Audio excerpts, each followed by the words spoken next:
என் இனிய நல் உறவின் உறவுகளே, நாம் இன்று 5/9/25 இருக்கின்றோம்.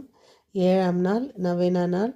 இன்று நாம் நம்பிக்கை மற்றும் இன்று புனித அன்னை தெரேசாவின் பிறந்த நாளை நாம் கொண்டாடுகின்றோம்.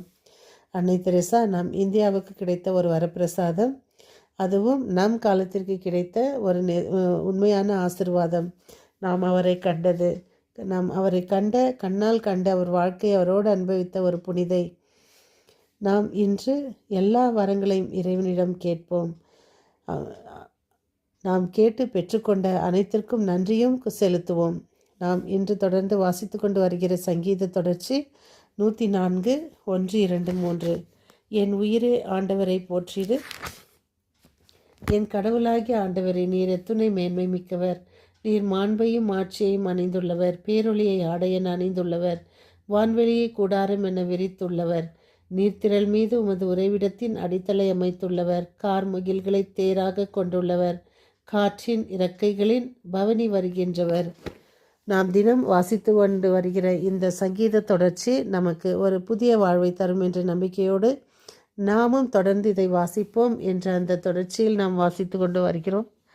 மற்றும் இன்று அன்னை தெரேசாவை நாம் சொல்ல வேண்டும் என்றால் நாம் சொல்லிக்கொண்டே போகலாம். நேரம் நாளும் நமக்கு பத்தாது. அதற்கு காலமும் நேரத்தையும் அவர் வாங்கி கொண்டார். அதனால்தான் அவர் இத்தனை ஆண்டுகள் ஒரே ஒரு 5 ரூபாயில் இந்த ஊழியத்தை அவர் ஆரம்பித்து 5000 இன்று கன்னியர்கள் மற்றும் வேலை பார்த்து 130 கண்ட்ரிகளில் அவர் நோயுற்றவருக்கு மருத்துவர் தேவை என்பது போல எங்கு 7 எளியவர்கள் உள்ளார்களோ அங்கு அவர் தன் ஊழியத்தை ஆரம்பித்தார். இன்று புனிதையானார். இன்னும் அதிக சொல்லப்போனால் அவர் நமக்கு செய்த ஒவ்வொரு காரியத்திற்கும் நமக்கு ஒவ்வொன்றுக்கும் ஒரு ப்ரூஃப்னு சொல்லுவோம் நம்ம. அதுபோல் அவருக்கு ஒரு சாட்சிகள் உண்டு. அவர் அதனால்தான் நோபல் பரிசும் பெற்று இன்று எல்லோர் மனதிலும் அழியா உருவமாக நிற்கின்றார். அன்னை தெரேசாவிடம் இன்றும் அவர் கல்லறையிடம் போய் வேண்டிக் கொண்டவர்கள் பல புதுமைகளை பெற்று வருகிறார்கள். நாம் இன்று கொலோசியர் 1:15-20 நாம் வாசிக்க கேட்டோம்.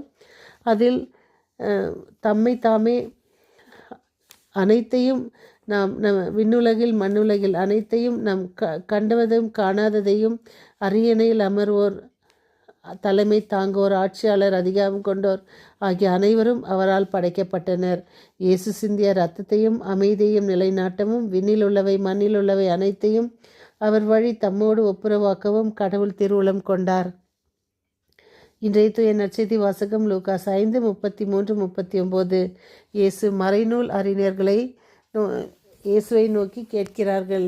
யோவானுடைய சீடர்கள் அடிக்கடி நோன்பிருக்கிறார்கள், பரிசேயர்களின் சீடரும் அவ்வாறே. ஆனால் உம்முடைய சீடர்களோ உண்பதும் குடிப்பதுமாக இருக்கின்றனரே என்று. ஆனால் இயேசுவின் பதிலோ, மணமகன் மனவிருந்தினர்களோடு இருக்கும் பொழுது நோன்பு இருக்க செய்யலாமா என்று.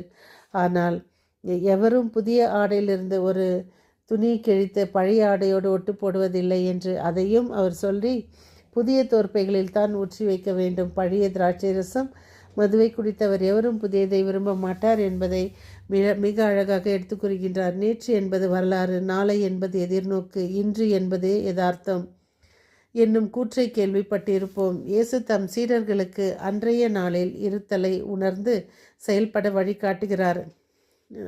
லிவ் இன் த ப்ரெசன்ட் என்பதும் நிகழ்காலத்தை கொண்டாட வேண்டும் என்பதுமே அவருடைய செய்தியாக இருக்கிறது.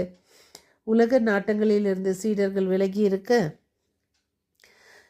இருக்க வேண்டும் என்றாலும் மக்கள் வாழ்வியலோடு அவர்கள் தொடர்பில் இருக்க வேண்டும் என உணர்த்துகிறார். நோன்பு என்பது முகவாட்டத்துடன் கூடியதாக அமையாமல் பெற்ற கொடைகளுக்கான நன்றியின் செயல்பாடாகவும் மகிழ்வின் அடையாளமாகவும் இருக்க வேண்டும் என நோன்பிற்கான புதிய வரையறையை தருகின்றார்.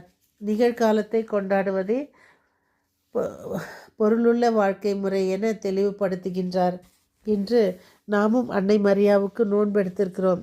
என்ன என்பதை நம்மளுடைய உள்ளங்களில் நாம் கை வைத்து கேட்போம். நாம் என்ன மாதிரி நோன்பு இருக்கின்றோம்? இறைவன் நமக்கு மிக அழகாக எடுத்து சொல்வது போல திருப்பாடல்கள் 51 நோன்பு என்பது என்ன என்பதை எடுத்து சொல்லியிருக்கின்றார். நாம் எதை செய்வோம்? காவியுடை அணைவது பெருமைத்தான், வரவேற்கக்கூடியது தான். தேவைத்தான். ஆனால் அதற்குள்ள குணங்கள் நம்மிடம் இருக்கின்றதா? காவி அணிந்த பிறகு தம்மை தாழ்த்த வேண்டும், ஆடம்பரம் வேண்டாம், தமக்கு எல்லாவற்றையும் நாம் இழக்க வேண்டும். அதான் காவியினுடைய அடையாளமே.